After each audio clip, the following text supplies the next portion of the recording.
நம்ம குடும்பத்துல ஒரு அங்கமாவும் விவசாயத்துக்கு துணையாவும் இருக்கிற பசுக்களோட ஆரோக்கியம் ரொம்பவும் முக்கியமானது. அதனால தான் நம்ம FPO இயற்கை சார்ந்த ஒரு சிறப்பு கால்நடை தீவனத்தை உருவாக்கியிருக்கு. இதுல கேழ்வரகு, சோளம், கொண்டக்கடலை, பருத்தி விதை மாதிரி பல சத்தான பாரம்பரிய சிறுதானியங்கள் சேர்க்கப்பட்டிருக்கு. இது எல்லாமே நேரடியா விவசாயிகள்ட்ட இருந்து வாங்குறதால எந்தவித ரசாயனங்களோ தீங்கு விளைவிக்கிற வேதிப்பொருட்களோ இல்லாத உயர்தர இயற்கை தீவனமா இருக்கு.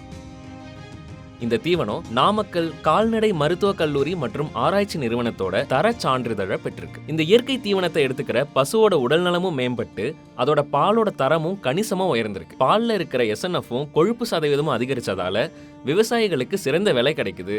இதனால அவங்களோட வருமானமும் வாழ்வாதாரமும் மேம்படுது. ஒவ்வொரு மாசமும் நம்ம காடையாம்பட்டி FPO கோயம்புத்தூர்லயும் திருவண்ணாமலையிலும் இருக்கிற மாட்டு மனைகளுக்கும் சுற்றுப்புற பகுதிகளுக்கும் 15 டன் கால்நடை தீவனத்தை வழங்கி வருது. இதனால பல பகுதிகளில் இருக்கிற மாடுகளோட நலனும் பாதுகாக்கப்படுது. நம்ம FPOவோட முக்கியமான குறிக்கோள் என்னன்னா, ஆரோக்கியமான தீவனம், ஆரோக்கியமான பசுக்கள், விவசாயிகளுக்கு உயர்ந்த வருமானம், ஒவ்வொரு குடும்பத்திற்கும் தூய்மையான சத்தான பால்.